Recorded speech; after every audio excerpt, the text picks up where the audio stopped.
মনোবীক্ষণ polyclinic, চিকিৎসার জগতে এক দশক। এখন এখানে সব বিষয়ে ডাক্তারবাবু একসাথে তলায়। ফোন করুন 7477999515 এই নম্বরে। এই প্রথম বহরমপুর শহরে ভাষার বৈচিত্র্য ও সাংস্কৃতিক ঐতিহ্য উদযাপনে ভাষা মেলার আয়োজন। বিভিন্ন ভাষাভাষীর পড়ুয়ারা যোগ দেয় এই মেলায়। আপনার আনন্দে আমাদের উদযাপন। বিয়ে হোক বা পার্টি, বহরমপুরে এবার luxury banquet hall at golden retreat. জেলায় একমাত্র পিলারলেস ব্যাংকোয়েট, আছে স্পা, সালন, ক্লাব মেম্বারশিপের সুযোগও। বহরমপুর শিল্প তালুকে গোল্ডেন রিট্রিট। একেবারেই নতুন উদ্যোগ মুর্শিদাবাদ জেলা তথা শহর বহরমপুরে। এ মেলা ভাষার। মুর্শিদাবাদের বহরমপুরের খরসাডাঙ্গা আদিবাসী প্রাথমিক স্কুলের আয়োজনে এই মেলায় বাংলা, ইংরেজি, উর্দু, সাঁওতালি সহ বিভিন্ন ভাষার সাহিত্যের সঙ্গে পরিচয়ের সুযোগ তৈরি হওয়ার সুযোগ মিলেছে বিভিন্ন ভাষাভাষীদের। ভাষাগত বৈচিত্র্য এবং সাংস্কৃতিক ঐতিহ্য উদযাপনেই ভাষা মেলার আয়োজন বহরমপুরে।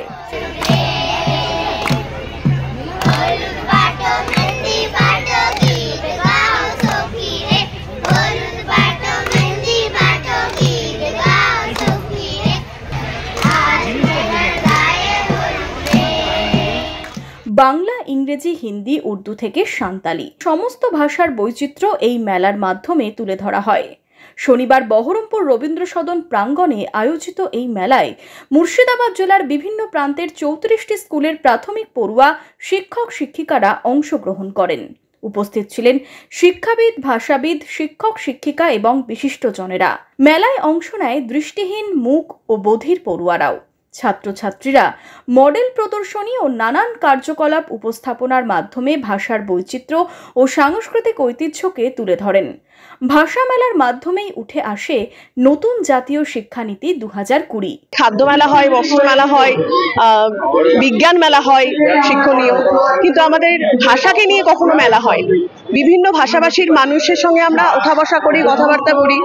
আমি সাংস্কৃতিক জগতে নিজে ব্যক্তিগতভাবে জড়িয়ে থাকার জন্য সাংস্কৃতিক ঐতিহ্য আমরা উদযাপন করি ঠিকই, কিন্তু যখন সাংস্কৃতিক ঐতিহ্য যখন উদযাপন করছি তখনও তো সেই ভাষা নিয়ে কাজটা হচ্ছে। ভাষার বৈচিত্র্য এবং সাংস্কৃতিক ঐতিহ্য উদযাপন করবার জন্য এই ভাষা মেলার আয়োজন।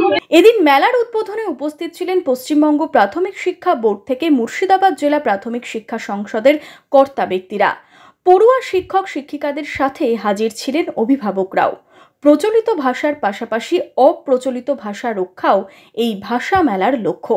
ছোট্ট ক্যাম্পাস, এর মধ্যে এত ছাত্রছাত্রী চলে এসেছে, আমি ভাবছিলাম যে কিভাবে এরা মেনটেন করবে, কিন্তু ছেলে মেয়েদের মধ্যে কোনো কিছু কষ্ট অনুভূতি নাই, কোনো অনুভূতি একদম খুব পজিটিভ অনুভূতি।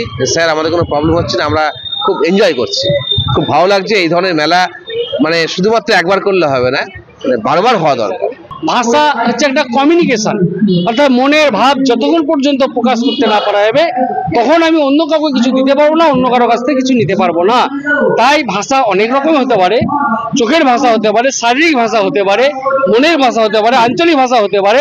বিভিন্ন রকমের ভাষা আমরা আয়ত্ত করে এটা আমরা পরবর্তী জীবনে শিক্ষা দীক্ষা কর্মজীবনে কাজে লাগাতে পারি।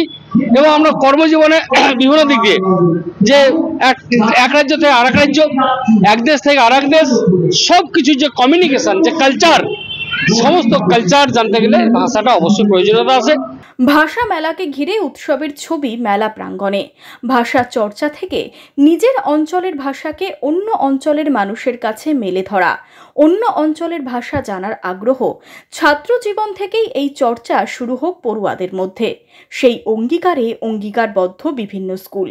আমাদের প্রতিনিধি মেলা ঘুরে তুলে ধরেছেন মেলায় অংশ নেওয়া ক্ষুদে পড়ুয়া এবং শিক্ষকদের অভিজ্ঞতা।